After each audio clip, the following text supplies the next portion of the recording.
All right, good morning, everyone. It is great to see you. I hope you had a great Thanksgiving celebration. My name is Richard Maraj. I'm the senior minister here at Unity of Phoenix. Welcome. And I'm Jimmy Scott, pastoral care minister here at Unity of Phoenix. Welcome also. And while you're being welcomed, why don't you join me in affirming our mission statement together? Unity of Phoenix is a loving spiritual community that welcomes all people and honors all paths to God. We are dedicated to transforming lives by inspiring and awakening individuals to discover God's Spirit within them. Amen. A time in our service for a time of prayer and meditation. So if you have your cell phones with you, I want to encourage you to either place those on silence or vibrate, and Kristen will lead us in our meditational song. You've got juice.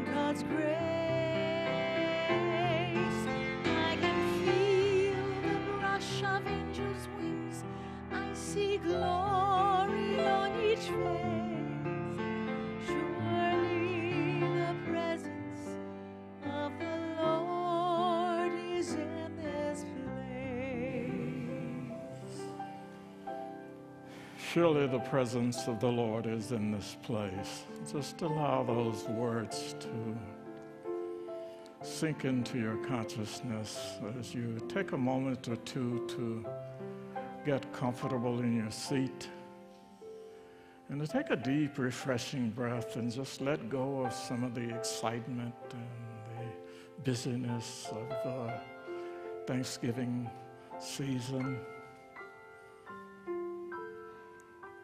Just spend a moment or two collecting your thoughts and relaxing.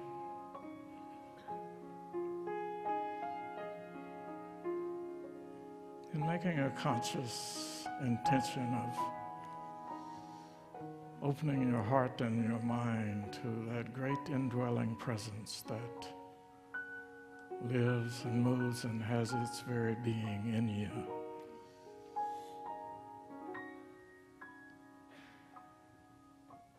So I'm going to invite you to take a deep, refreshing breath. And just get comfortable in your seat. Let go of any tightness, any tension in your body.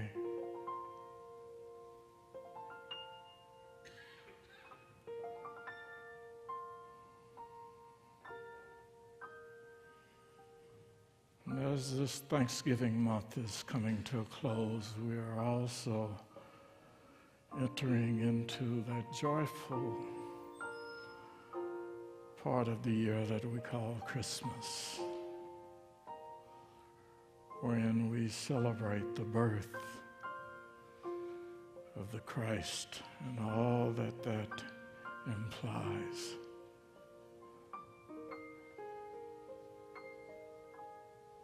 Because in essence, it's a time when we're reminded of the Spirit within us. And we're reminded that we are one with the whole world.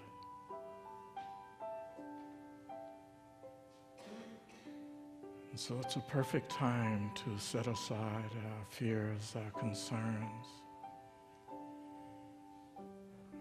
our worries about the chaos and confusion that exist. And just focus on the truth. There is only one presence, one power, one God, and one humanity.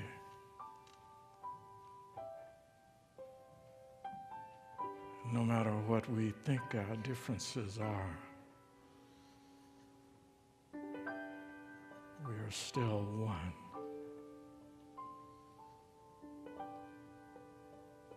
And the Spirit of God in us, the Spirit that heals us, that transforms us, that empowers us,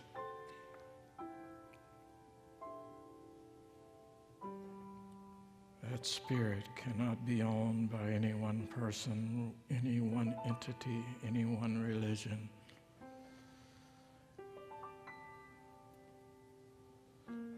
Because it is all there is.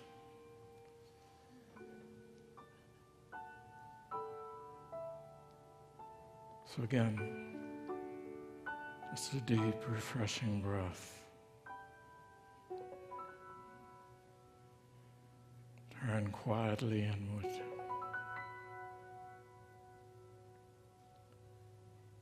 And connect with the oneness.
As we affirm our gratitude for all the blessings in our lives, we open our hearts and our minds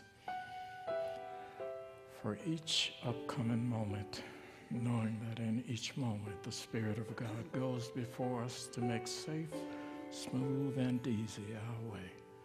And for that realization, may we be ever so grateful. And so it is. Amen.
Morning again, everyone.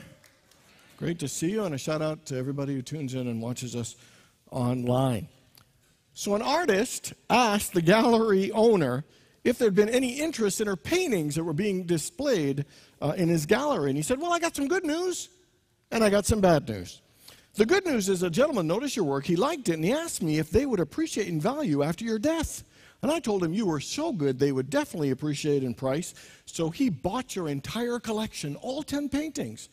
And the artist said, well, that's wonderful news. That's a dream come true. So what's the bad news? And he said, well, the bad news is that the gentleman that bought your collection is your doctor. But okay. Mercy applause right there, one of them. Not even applause, applaud. Anyway, how many people here have ever received some unexpected bad news or had something go the opposite way you wanted to go? Anybody ever have something like that? So how many people here have ever felt like life has been so challenging and so frustrating, your life just seemed like it was one problem after another, one thing after another? Ever had a time like that? And how many people have secretly dreamed or prayed that all your problems would go away so you could live a trouble-free life? Anybody want a trouble-free life? So today we are talking about adversity.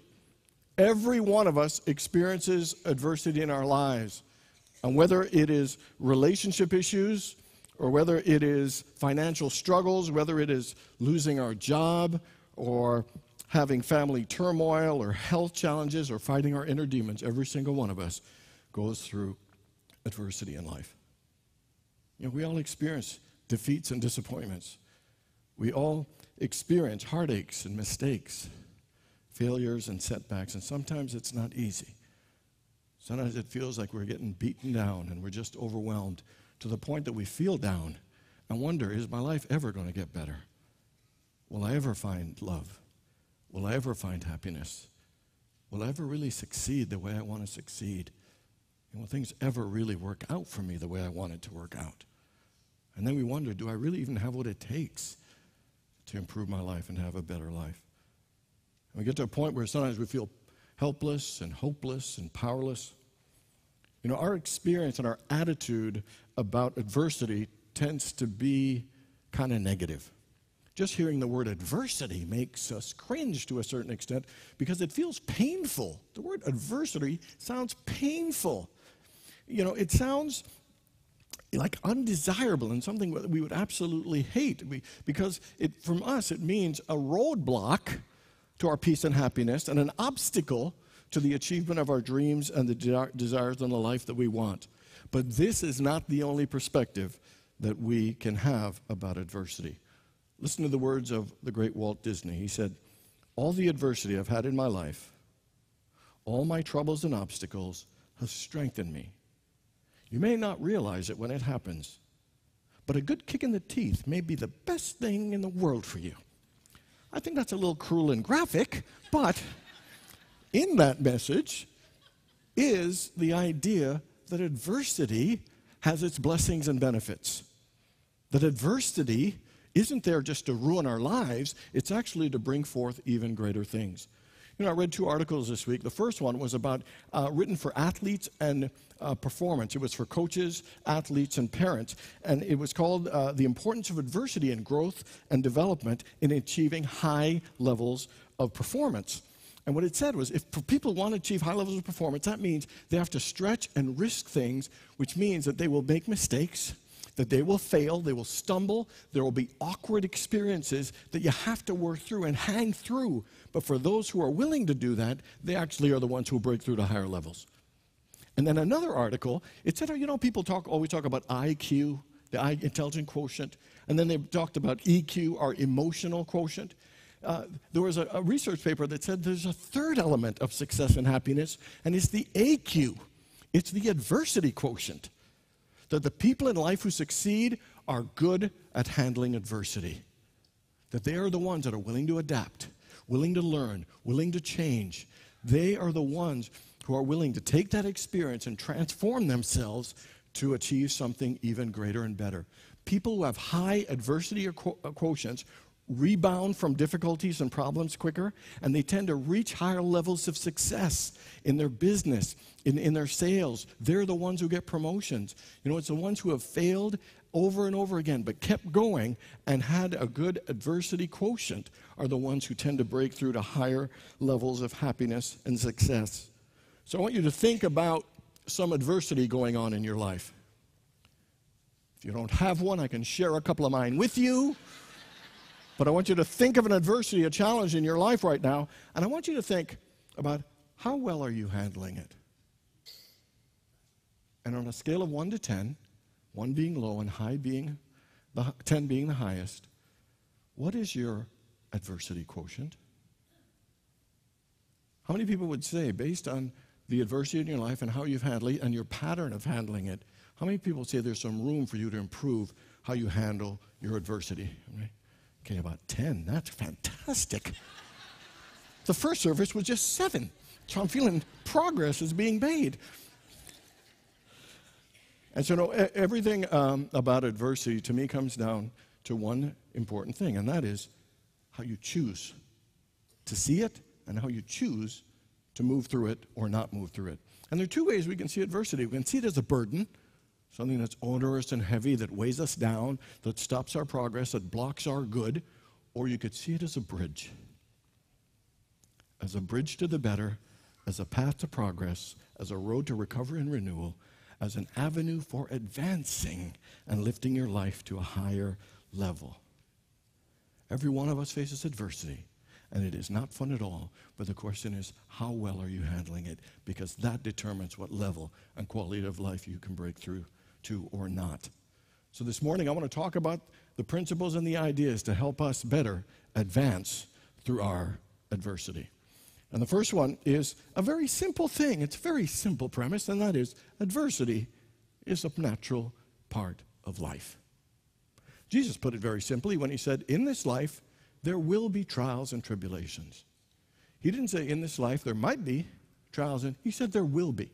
And what he's saying is that's how life works. A part of life is that there will be some struggle, that there will be some adversity, there will be challenge. And instead of just us accepting life on its own terms, what we do, we complicate it by beginning to expect life to be something different than it is. Even though Jesus said very clearly that it's a part of life, struggle and adversity, we begin to believe and convince ourselves that it's possible for us to have no problems. And we seek out an easier, problem-free life, which is a setup for disappointment. But then we take the dysfunction even deeper and go further with the illusion and tell ourselves, well, if I just reach a higher level of spirituality, if I get to a level of enlightenment, if I reach the high level of consciousness, the Christ consciousness, then I will have no adversity, because life is consciousness, and if my consciousness is pure, then I will have no adversity. Real spiritual people have no adversity. We tell ourselves this. And then we go a little deeper by setting ourselves up for disappointment, in that if something in our lives happens that doesn't go well, like a financial difficulty or a relationship breakup or a health issue, then we think we've failed spiritually, that we did something wrong. What was wrong in your consciousness that you drew that experience? It wasn't good. And then we begin to feel ashamed. We feel guilty. We feel like we've done it all wrong. Now, last week, we talked about sowing and reaping for the last 3 weeks, so I want you to keep that in mind, but I want you to know there's more to that story, and I'll get to that in a minute. But to the idea that if you reach a level of spirituality, you will never have any problems, let me give you a couple of suggestions of some people. Would you say Jesus was a high level of consciousness? Would you say Jesus also had some adversity in his life? Gandhi had adversity in his life. The Dalai Lama has adversity in his life. Mother Teresa had adversity in her life.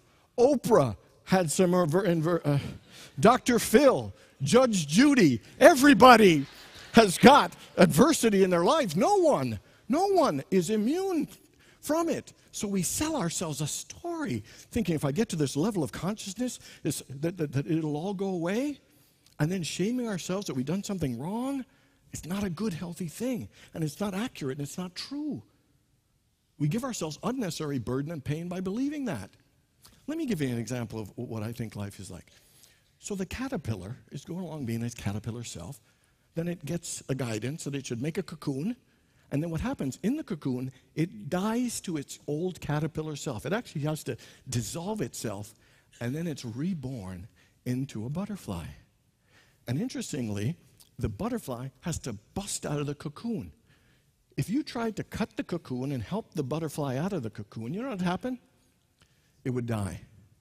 Or it would live and it wouldn't be able to fly, because the adversity and the struggle of getting out of the cocoon pushes the fluid or the blood from its body to its wings to give it the power to grow and gives it the power to fly. Now, would you say, if the caterpillar, his world is falling apart, would you say something was wrong with the consciousness of the caterpillar? That his life was falling apart? Or would you be able to see it as a part of a growth process and a process of life and transformation? Adversity and struggle is a natural part of the process and the unfolding of life. And this whole idea of wronging ourselves and blaming ourselves, let's look at a baby learning how to walk. Now, a baby learning how to walk, if the baby falls and then falls and maybe bumps itself, did the baby do something wrong? Or is falling just a natural part of the experience and the process of learning how to walk, of learning how to move at a higher level?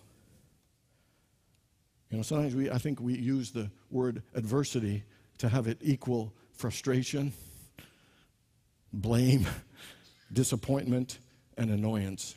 Where I think the word frustration should actually, the word adversity should actually just be a natural part of the process of improving and growing in life. It shouldn't be something that's hated or avoided. It should be something that's accepted and understood and embraced. You know, remember when Jesus said, in this life, there will be trials and tribulations? You know what the next word after that was? But be of good cheer. Notice he didn't say, in this life there will be trials and tribulations, and then after that it gets even worse. Which is how sometimes we can feel. But he said the opposite. He said, in this life, you're going to experience some struggle, some adversity, but be of good cheer, because some good things are coming from it. Paul put it this way. He said, count it all joy, brethren, when you experience trials of every kind. So again, he's saying, look, there's going to be trials. You're going to have frustrations. You're going to have difficulties. But count it joy, because something good's coming. Something good is coming. See, when we understand adversity, our attitude and perspective shifts from being something that's onerous and painful and something to be avoided to something to be embraced as a natural part of life that can help us move to another level. Make sense, everyone? The next one is, our soul generates adversity to help us awaken spiritually and to grow and to expand spiritually. Want to hear that again? Our souls create adversity for us to help itself, the soul, know the fullness and express the fullness of itself. Anybody ever hear people say stuff like, you know, we chose our own parents? Anybody ever hear people say stuff like that? Well, not only did we choose our own parents, but we chose the circumstances and situations we need in our life to help our soul grow. It is no accident that you are who you are and I who I am. It's no accident we're born into the family. Sorry, you chose it. And not even sorry, but that's exactly the family and the circumstances and situations that come into your life that you need to bring out the magnificence in you. Carolyn Meese calls about having a soul contract. We have a soul contract with people. We have a soul contract to heal things that are only ours to heal, to learn things that are only ours to learn, and to express gifts and qualities and make a difference that only we are here to make. And adversity brings it out of us. I'll tell you, I don't know about you, but when I have nothing to do, guess what? I do nothing. Most of us human beings, if I didn't have to write a talk because I knew and my contract says I have to, I wouldn't be writing a talk on Saturday night, let me just tell you. Most of us wouldn't be doing many things we do if there wasn't some pressure, if there wasn't some responsibility, some accountability. And I'll tell you, adversity sometimes pushes us against a wall and makes you go deeper into yourself than you ever thought you could go. It brings out skills and talents and abilities in us that are latent and hidden, and the adversity sometimes brings it out of us. It calls us higher. It calls us to go deeper, and it brings forth it in a great and amazing way, and it transforms us. The Apostle Paul, in 2 Corinthians chapter 11, he talks about all the adversity he'd faced, but every single time he lists it, he says, there's something even more powerful than that. It is the surpassing value of knowing the power of God, the Christ in me. That's why he said, count it all joy, brethren. Let me read it for you. Whenever you face trials of many kinds, because you know that the testing of your faith produces perseverance. Let perseverance finish its work in you, so that you will be made whole, complete, and lacking in nothing. The adversity in your life and everyone's life is to help you feel whole, complete, and lacking in nothing. It's to bring forth the fullness of the soul that is in you. Ben Johnson once said, "He knows not his own strength who has not met adversity." We don't even know who we are until we get pushed, till we get challenged, till we get called to a higher level, and adversity is the gift that brings us to a higher level. Now, Ecclesiastes says, some men find profit in adversity, but not everyone does. Adversity is the opportunity, but it doesn't mean we find profit in it. Let me give you an example. Let's talk about the difference between adversity and drama. The soul creates adversity to know the fullness of its spirit, to have an awakening. But drama is what the ego creates to create chaos, to create an excuse and a distraction for not doing your deeper soul work. Does this make sense, everyone? Drama is the situations that just spin and don't improve your life, and you keep saying things like, why is this happening to me again? Why are these crazy people always in my life? They're things that we just create and spin. And you know what it is? It's an avoidance. Drama is an avoidance to face adversity. Does that make sense? Because adversity is about doing your soul work. Drama is about a spinning and an excuse that helps you avoid that work. So my question for you is, where in your life are you creating some drama? Where in your life are you creating some chaos that you know is an excuse for you to avoid doing your deeper soul work? And what is the real adversity in your life calling you to look deeper into? What is the adversity in your life trying to teach you? How is it trying to shape you? How is it trying to call you higher, to transform you, to open you, and to fulfill you, and to help you become more of the person you came here to be? And the last thing we're going to talk about is that no matter what adversity that you are facing in your life, that you are greater than your adversity. Jesus put it this way in 1 John chapter 4, verse 4. It says, "You, dear children, are from God and have overcome, because he who is in you is greater than he who is in the world." You are greater than your adversity. The Spirit of God in you is more powerful than any appearance, any circumstance, or any person in your life. You are greater than your adversity. 2 Timothy says, God has not given you a spirit of fear and timidity, but a spirit of power, love, and self-discipline. You are greater than your adversity. Sometimes I think we're scared to own our greatness. Sometimes I think we're scared to say, I am an amazing spiritual being, that I have a spirit of power, love, and self-discipline, that I'm greater than my adversity, that greater in me is the one than anything out in the world. Madame Curie said this, and I love it. She says, life isn't easy for any of us, but so what? You must have perseverance and, above all, confidence in yourselves. We must believe that we are gifted for something great, and this thing must be achieved. And you know how you achieve it? By facing your adversity with an open heart. By not running, not hiding, not making excuses, not thinking it's bad, but open-heartedly facing and going deep and moving through whatever it is you're supposed to move through. Because if you do, it will lift you to higher and higher levels. We aren't supposed to wallow in adversity. We're supposed to overcome. We aren't supposed to have it take us down. We're supposed to help. It is supposed to help us rise. So my question is, how are you showing up in your adversity? Is it with fear, inferiority? Is it with self-pity? Or are you willing to show up in a spirit of power, in a spirit of love, in a spirit of self-discipline? And sometimes it's tough. I mean, you get slammed against the wall. Jesus had it.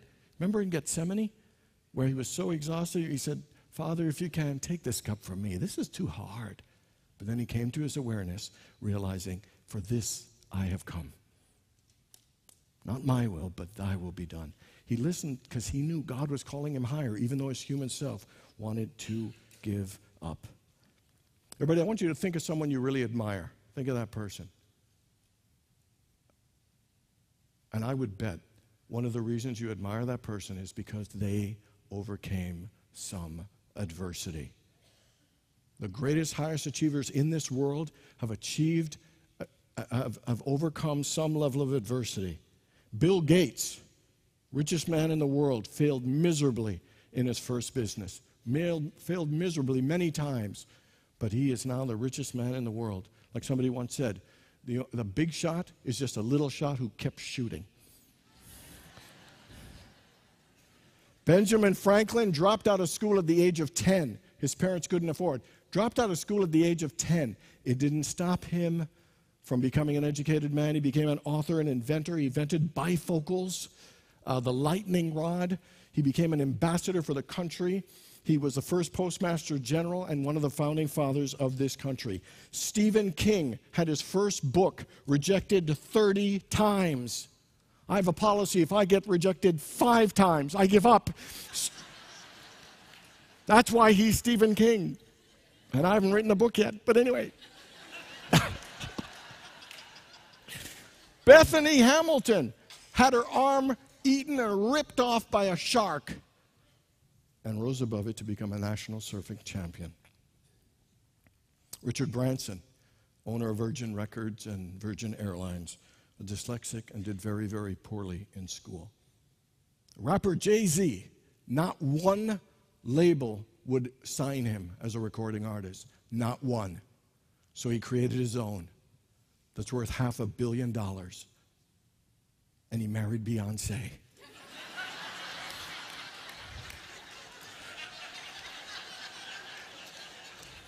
I think he overcame some adversity. Vincent van Gogh sold only 1 painting while he was alive, 1. But it did not stop him from his passion, and he painted over 900 paintings. Clarice Theron, the actress, had the unfortunate tragedy of seeing her mother kill her father. And she moved through that adversity to become an Academy Award-winning actress and living a very great life. Life isn't easy for anybody. Broken hearts, bankruptcies, relationships. It's not easy, but that adversity isn't there to take us down. It's to help us lift up. There are trials and tribulations, but be of good cheer and count it all joy, because it's a part of the life and the process. It is there called into your life for your soul to grow and advance, and your soul is greater than anything you can face. The question is, are you willing to face it? Are you willing to look at the adversity in your life with not negativity, but to accept it, embrace it, know that it's there for your good, and to let your spirit soar as you move through it and allow it to lift your life to greater heights? This week, let's all look at our adversity and let us make the decision to advance through that adversity. God bless you all.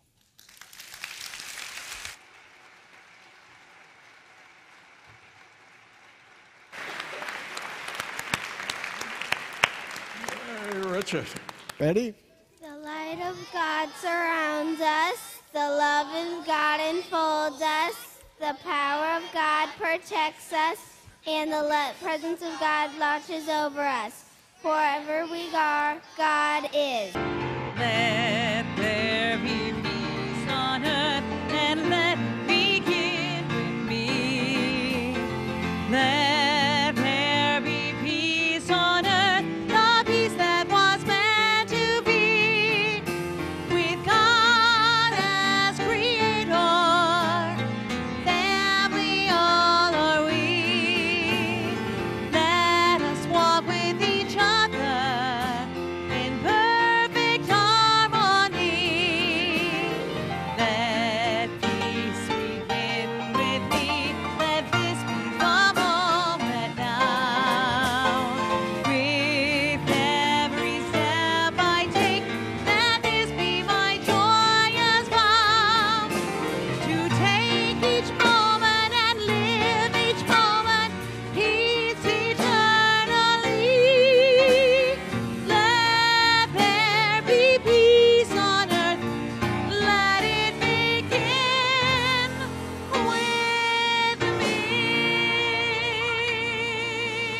God bless everybody. A great day and a wonderful week.